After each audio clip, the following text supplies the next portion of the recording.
I don't watch much YouTube, but I do watch this man. So it's genuinely a pleasure to have you with me. Thank you, Ellis. How are you? I'm very well, thanks. Yeah, thank you for the support and the content as well. I think I can't be anywhere near as happy as any West Ham fan at the moment, but No. yeah, I'm doing all right. I'm doing all right personally. Less about the football, but doing all right personally. Well, unfortunately, we're going to talk about the football. I mean, Ellis, what's gone wrong? You're in the bottom three with 2 games to go. What's happened?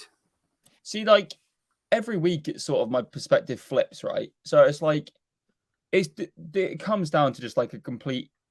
Basically, the club, from what I can understand, was basically run by Victor Orta, the director of football. It was Radri Azani, the owner, put full faith in Victor Orta as his director of football and allowed him to make decisions. And I have no ill will towards the promotion squad, right? The squad that got us to the Premier League, they're all Leeds United legends in my opinion. 16 years, best team I've ever seen in my lifetime. Was just they're all legends like Dallas, Cooper, Bamford, Ayling, all of them, the Leeds United legends.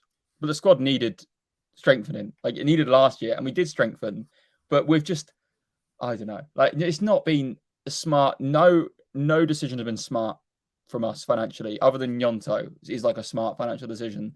Adams maybe as well, but I think it shows the issues we've had is the fact that we broke our transfer record on 35 million on Jorginho Ruta, who is now confirmed he's not going to be involved in the last 2 games of the season.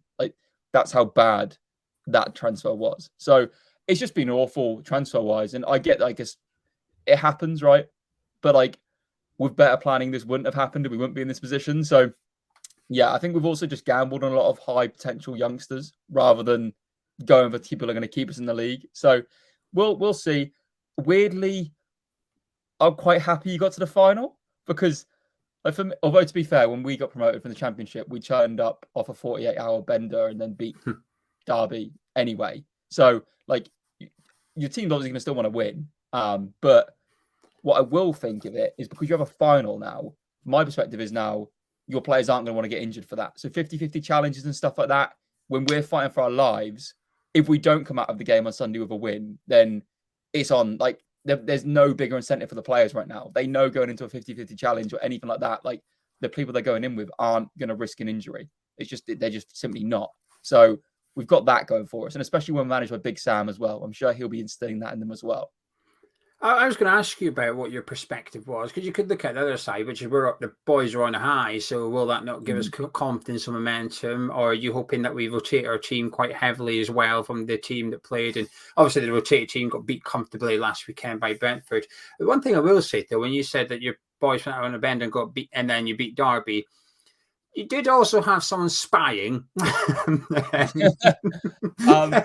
Yeah, it does happen, just casually in the bushes. Yeah, so it's interesting from your perspective, isn't it? Because your season's been so interesting to look at from an outside perspective, because I think the consensus from your fan base is Moyes, whatever happens, win the Conference League, Moyes goes on a high, look back on it fondly, move on. With the new owner of Krasinski and whatever, Krasinski comes in, takes full control, new manager, new manager, go from there. I get the vibe. That's how West Ham fans feel, which I think is the way to go. Because it's sort of soured a bit this season anyway. Moyes leaves on a high, win the Conference League. And by the way, it's Fiorentina in the final, isn't it? That's a great final. That's a proper European final. So if you win that, end on a high. I think, and also just for really, I'm so jealous of you seeing your club in Europe and stuff like that. It's just that's the dream. I know Leeds are never going to be in the Champions League in my lifetime. Just how football is going, I just see that as just completely implausible.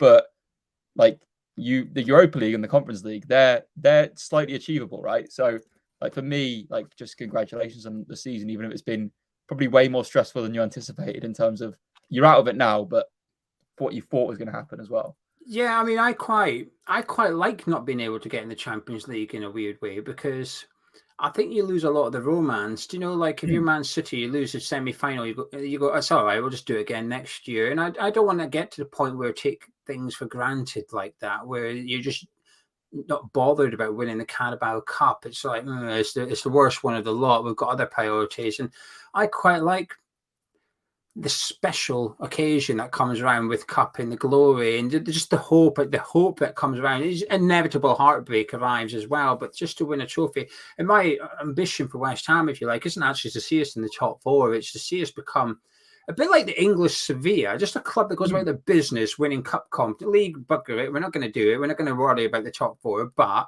Carabao Cup, FA Cup, and in European football, that's what we're going to go for. And we're going to go and try and build silver and give me a trophy over fourth any day of the week. And I will argue that West Ham in the Conference League, we've had a better season than Arsenal. And I will argue with anyone about that because, yes, they've had a really good season, finishing second, exceeded expectations by a mile. In 20 years, is anyone going to remember that they pushed Man City a little bit? But we win the Conference League. Oh, hell, we'll remember this for the rest of our lives. So I want to be a little like a cup team. That's what I want for West Ham. Because I agree with you. Champions League football is a closed shop. The best way for West Ham or Leeds to get into the Champions League is probably actually through the Europa League and winning that, and getting in, and then then you're in through the back door. Let's go back to your team, though. Obviously, you said there's been a lot of bad decisions. You can't really get away. You can't say bad decisions and not talk about the managers, though, because I mean that's been a lot of bad decisions.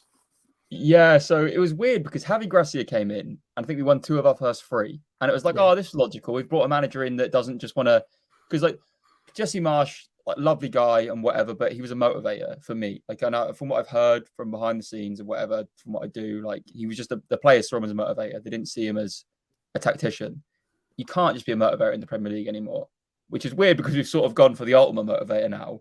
But it's so interesting seeing the shift. Like to go from Marcelo Bielsa to Big Sam in a year and a half doesn't scream any sense of direction for the club. Like it's going to be completely mismanaged at the top, which is where the frustration from the fan bases came all season and even last season, because we were 3 points off Europa League in our first season back in the league. I feel like not a lot of people, we were 6 off the Champions League in our first.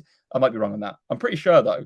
Like let's just say not far away. That's acceptable. We were very close to European football, and Bielsa wasn't backed. And like, I think it's also the problem with the Bielsa thing was it's very hard to get the same players up and again 4 seasons in a row. Like, how do you remotivate the same players to be doing these murder ball sessions and everything so many seasons in a row, especially when it begins to not work? I think from a player's perspective, it's probably not great.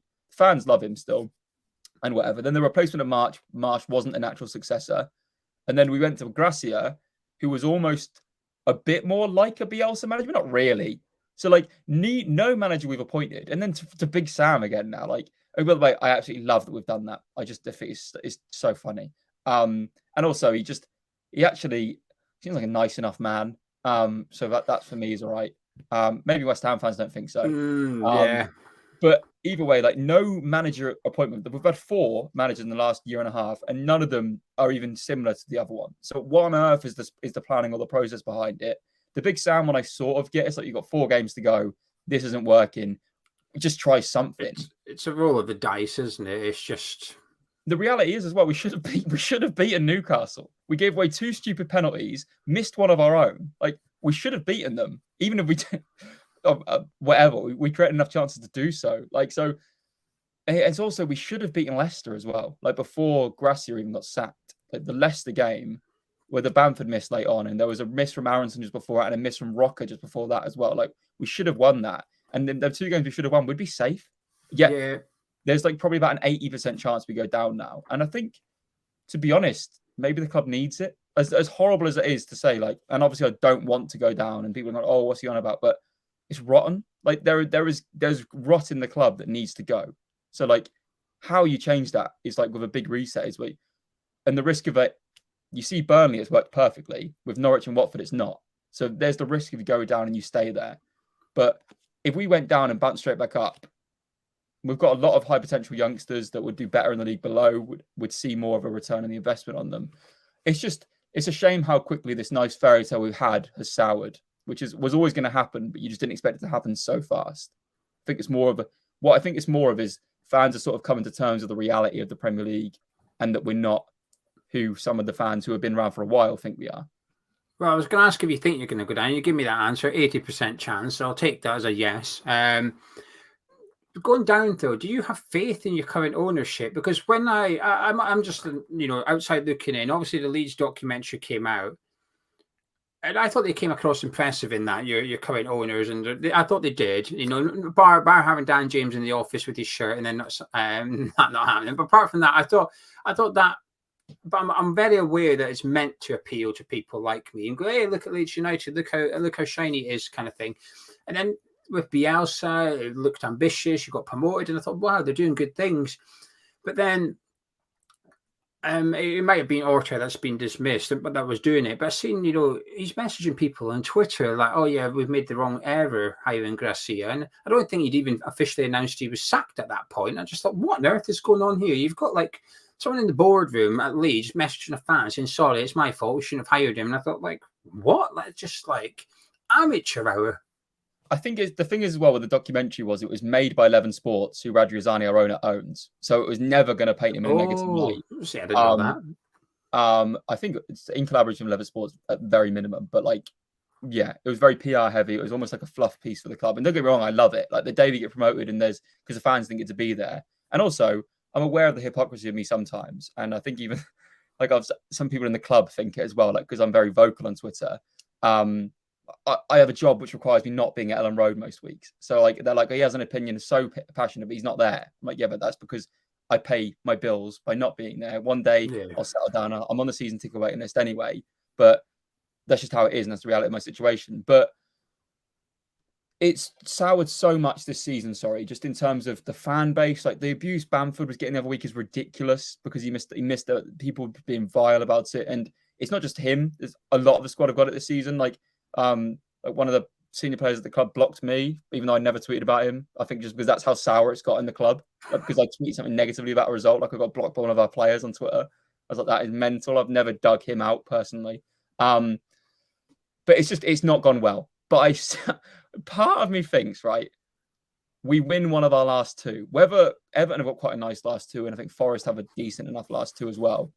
But part of me thinks we're at least in it come next week. Whether what happens this weekend, I'm not sure. But because like for you, right, from a sound perspective, you want momentum going into a cup final, and you also will have players in the reserves because you're not going to start full strength, right? Because it just is illogical to do so. But you'll have people starting that are going to want to be up to speed and show Moyes that, hey, I should play in this European final. So it's very interesting because, like, I don't know. Part of me is like, but then everyone else, like Everton and Forest, both have games where they're playing teams that are out of it anyway. So we're all in the same position, really. But we probably have the toughest of the three to go away from home. The only thing that's giving me faith is that we won away at the London Stadium last season with probably one of the worst Leeds 11s we've ever had. So we'll see. We'll see. The players are going to be bang up for it. They don't want to lose half of their salaries if they go down, just from like a logical perspective. Like, yeah. I always finish off speaking about your team asking for players in form. Do you have any? I think Jack Harrison has been very good. Like since 2023, Jack Harrison's been great. The weird thing, right, and like it's going to sound really odd because Bamford has very publicly not done very well recently, but his hold-up play and everything and his pressing, and that's been good recently. Like our first goal the other day was because of Bamford and Harrison, like how they made it happen. Ayling's been all right, like recently, like he's got a couple of goals, which has been nice, which obviously you don't expect that from him. Defensively, it's a shambles. Max Verber is decent. It'll be interesting to see what happens on the goalkeeper situation because we're going to be starting Joel Robles again because Meslier is just, I don't know what's happened there. But it's going to be Joel Robles again because Meslier, sad how it's gone, but for me, he's a great goalkeeper, but he can't. It's untenable to play him at the moment. And that's it, really. I'd say Harrison, Gnonto, if he starts, but I don't think Gnonto's the one. Gnonto is the one that can, if it's 0-0 late on and we have him on the pitch, there's part of me that's thinking, hang on, like he can make something happen. He's a special player. He's young, but he's a special player. And he won't, even if we stay up, he's not here next season. That's how good he is. So it's Gnonto and Harrison, I think, are going to be the goal scorers for us. Rodrigo has had a good season, but he's not scored recently. So I'd say it's probably Gnonto or Harrison to watch out for. But he scored against Man City, didn't he?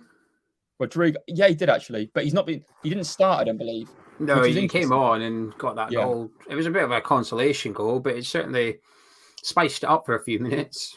I love him. I think he's brilliant. He's another one, though. Even if we stay up, I don't see him being in next season. It just feels like, which is sad because he's actually probably ended up being worth the money, to be honest. But it's sad that I think this squad is going to be completely different next season, whatever league we're in. So it's interesting. But I don't know. Hopefully you guys just give us a win and be nice, be charitable. Well, you never know. You never know. We've lost 19 games in the Premier League this season, so we're not great. We've won more games in European football than we have in the Premier League. So it's not statistically, it's on your side a little bit. Now I've heard some of your thoughts on West Ham, but do you think we will win the Conference League? Fiorentina in the final. What are you saying? I thought all season you'd win it because it's going to be like a whole this British Premier League fan, but you always say what I always say. Go on, go say it. I say what you say. Don't worry, carry on. It's not a great league, and Fiorentina aren't a great side. Like West Ham would finish top 4 in the Serie A, I think. So you'll beat them just logically. If you played them 10 times, you win 8 or 9 of them. Is how I see it. So whether the occasion gets to the players, but I don't think Fiorentina have ever had a European final. Maybe in the Batistuta era, I don't think they were in the Champions League, but I don't think they ever got to a final. So I think it's the same occasion for both sides. And I think you've got a better side. So yeah. I think logically you win. It's not quite what I say. I thought you were going to say what I've been saying, which is the English team will always be the favourites for this tournament. Like next season, whoever it is, Brighton, Tottenham, Villa, I expect them to go on and win this tournament. It's who they're going to be up against. You know what I mean? Players you admire from West Ham, please. Sorry, player to... Sorry? Players you admire from West Ham. Who do you look at? What players do you look at West Ham and think, I like him and I like him? Well, obviously Rice, Bowen, I think is brilliant. And obviously the chant last night was great. I really have always quite liked Ben Rama. I think he's a good player, obviously because when Leeds were in the Championship, he was in the Championship and just terrorise us. I think Fornals, I've always liked Lanzini, but this season I think it's been weird from like my perspective of the Rice thing. Like, because if you get a new owner, does he somehow convince Rice with money and with Europa League football, or is it just, I don't know. But it's got to be Declan Rice, right? He's just an unbelievable footballer. Right, you've been hinting, but how do you see Sunday going? Now it's crystal ball prediction time. Rather than I hope to see this, I hope to see that, crystal ball time. What do you think you'll see on Sunday? I think we go 1-0 up and then we draw 1-1 because that's the Leeds way. Are you okay with that point, by the way? No, we have to win. Like because of a point away at West Ham, any other point of the season is great. It's like I said the other day, a point at home to top 4 Newcastle is great. In any other bit with perspective and context added, it's not. We have to win. And I think if we're 1 up and we manage to get through a half of football without conceding a goal and it's 60th minute, the players are going to be very hyper aware of what's going on. And I don't see. I hope. I think 1-1, but I also wouldn't be incredibly shocked if we win 1-0. But I also wouldn't be incredibly shocked if you beat us 4-0. Like I can't predict a Leeds game this season. It's been so weird. It is difficult because you've got to almost guess what Moyes is going to do. We know what Allardyce is going to do. We know what Leeds are going to do. You might not know the personnel, but you know what he's going to do.